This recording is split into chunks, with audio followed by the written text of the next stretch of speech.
America Israel Iran ಮೇಲೆ ದಾಳಿ ಮಾಡ್ತು.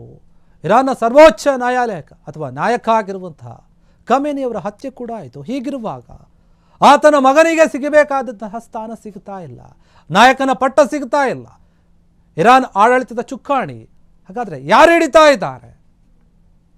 ಒಬ್ಬ ವ್ಯಕ್ತಿಯ ಕೈಗೆ ಹೋಗಿದೆ ಎನ್ನುವಂತಹ ವಿಚಾರ ಇದೆ. ನಿಜಕ್ಕೂ ಕೂಡ ಇರಾನ್ನಲ್ಲಿ ಆಗಿರುವಂತಹ ನಷ್ಟಗಳು, ಪ್ರಾಣ ಹಾನಿಗಳು, ಅದಕ್ಕೂ ಹೆಚ್ಚಿನದಾಗಿ ಖಮೇನಿಯ ಹತ್ಯೆ ಏನಿದೆ ಆ ಇಡೀ ಜನರನ್ನ, ದೇಶವನ್ನು ಭಯಭೀತರನ್ನಾಗಿ ಮಾಡಿದೆ. ಈಗ ಇರಾನ್ ಆಡಳಿತದ ಚುಕ್ಕಾಣಿ ಈತನ ಕೈಗೆ ಸೇರಿದೆ.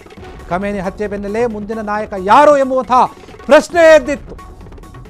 ಜಾಗತಿಕ ಮಟ್ಟದಲ್ಲಿ ಚರ್ಚೆ ಆಗ್ತಾ ಇದೆ ಈ ನಾಯಕ ಯಾರೆಂಬ ಪ್ರಶ್ನೆ.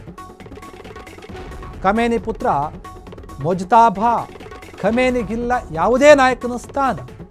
ಗಾರ್ಡಿಯನ್ ಕೌನ್ಸಿಲ್ ಧರ್ಮಗುರುಗೆ ಮಣೆ ಹಾಕಿದೆ. ಧರ್ಮಗುರು ಆಯತುಲ್ಲಾ ಅಲಿರೇಜಿಯಾ ಅರಾಫಿ ಸರ್ವೋಚ್ಚ ನಾಯಕ ಅಂತ ಹೇಳಲಾಗ್ತಾ ಇದೆ. ಮಧ್ಯಂತರ ಸರ್ವೋಚ್ಚ ನಾಯಕನಾಗಿ ನೇಮಿಸಿದೆ ಇರಾನ್. ಈಗ ಸರ್ವೋಚ್ಚ ನಾಯಕನನ್ನಾಗಿ ನೇಮಕ ಮಾಡಿದೆ ಎಂಬ ವರದಿ ಹರಿದಾಡ್ತಾ ಇದೆ.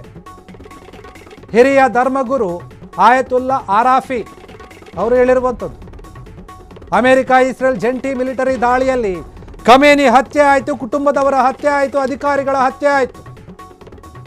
ಖಮೇನಿ ಮಗನಿಗೆ ಸಿಗುತ್ತೆ ಅಂತ ಎಲ್ಲರೂ ಕೂಡ ಅಂದ್ಕೊಂಡಿದ್ರು. ಆದರೆ ಆ ಸ್ಥಾನ ಮಗನಿಗೆ ಸಿಗ್ತಾ ಇಲ್ಲ, ಬೇರೊಬ್ಬರಿಗೆ ನೀಡುವಂತಹ ಯೋಚನೆ ಆಗಿದೆ. ಅವರ ಹೆಸರು ಕೂಡ ಕೇಳಿ ಬರ್ತಾ ಇದೆ. ಇರಾನ್ನ ಆಡಳಿತ ಚುಕ್ಕಾಣಿ ಮಗನಿಗೆ ಸಿಗ್ತಾ ಇಲ್ಲ. ಅನೇಕ ವರ್ಷಗಳಿಂದ ಖಮೇನಿಯವರು ಆಡಳಿತವನ್ನು ಮಾಡಿಕೊಂಡು ಬಂದಿದ್ರು. ಅವರ ಆಡಳಿತ ಈಗ ಅಂತ್ಯ ಆಗಿದೆ. ಅವರ ನಂತರ ಯಾರೆಂಬ ಪ್ರಶ್ನೆ ಇತ್ತು. ನಿಜಕ್ಕೂ ಕೂಡ ಈ ಯುದ್ಧದಲ್ಲಿ, ಈ ದಾಳಿಯಲ್ಲಿ ಅವರು ಸಾವನ್ನಪ್ತಾರೆ ಅಂತ ಯಾರೂ ಕೂಡ ಅಂದ್ಕೊಂಡಿರಲಿಲ್ಲ. ಆದರೆ ಊಹಿಸೋಕೆ ಸಾಧ್ಯವಾಗದಂತಹ ಘಟನೆ ಆಯಿತು. ಖಮೇನಿಯವರು ಸಾವನ್ನಪ್ಪಿದ್ದಾರೆ ಅಂತ ಹೇಳಿ ಅಧಿಕೃತವಾಗಿ ಘೋಷಣೆ ಕೂಡ ಆಯಿತು. ಅಲ್ಲಿ ಶೋಕಾಚರಣೆಯನ್ನು ಕೂಡ ಆಚರಿಸಲಾಗ್ತಾ ಇದೆ. ಹೀಗಿರುವಾಗ ಮುಂದಿನ ನಾಯಕ ಯಾರು, ಸರ್ವೋಚ್ಚ ನಾಯಕ ಯಾರು ಎನ್ನುವಂತಹ ದೊಡ್ಡ ಪ್ರಶ್ನೆ ಇತ್ತು. ಬೇರೆ ಬೇರೆ ರೀತಿಯಾದಂತಹ ಚರ್ಚೆ ಆಗ್ತಾ ಇತ್ತು.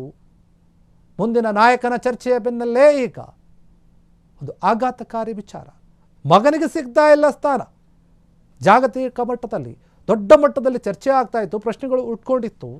ಖಮೇನಿ ಪುತ್ರ ಆಗಿರುವಂತಹ ಮೊಜ್ತಾಬಾ ಖಮೇನಿ ಏನಿದ್ದಾರೆ ಅವರು ಆಗ್ತಾರೆ ಎನ್ನುವಂತಹ ಒಂದು ದೊಡ್ಡ ನಿರೀಕ್ಷೆ ಇತ್ತು. ಆದರೆ ಗಾರ್ಡಿಯನ್ ಕೌನ್ಸಿಲ್ ಏನಿದೆ ಅದರ ಧರ್ಮಗುರು ಅವರಿಗೆ ಮಣೆ ಹಾಕಿದಾರಂತೆ.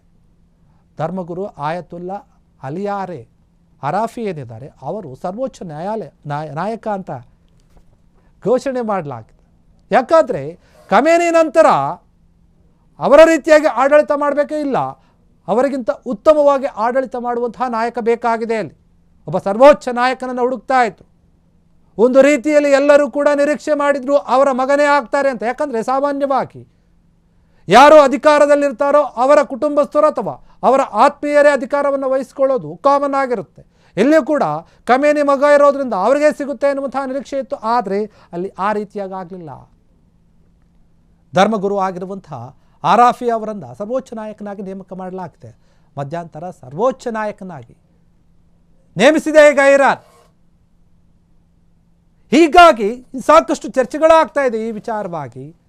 ಬೇರೆ ಬೇರೆ ಕಡೆ ವರದಿ ಆಗ್ತಾ ಇದೆ. ಹಿರಿಯ ಧರ್ಮಗುರು ಆಗಿರುವಂತಹ ಅರಾಫಿ ಏನಿದ್ದಾರೆ ಅವರಿಗೆ ನಾಯಕರಾಗಿ ಮುಂದುವರಿತಾ ಇರ್ತಾರೆ. ಅಮೆರಿಕ ಇಸ್ರೇಲ್ ಜಂಟಿಯಾಗಿ ದೊಡ್ಡ ಮಟ್ಟದ ದಾಳಿಯನ್ನು ನಡೆಸಿತು. ಅದರಲ್ಲಿ ಖಮೇನಿ ಹತ್ಯೆ ಹಾಕಿ ಇಡೀ ಜಗತ್ತೇ ಈ ದೇಶದ ಕಡೆ ತಿರುಗಿ ನೋಡ್ತಾ ಇದೆ. ಏನಾಗ್ತಾ ಇದೆ ಇರಾನ್ನಲ್ಲಿ?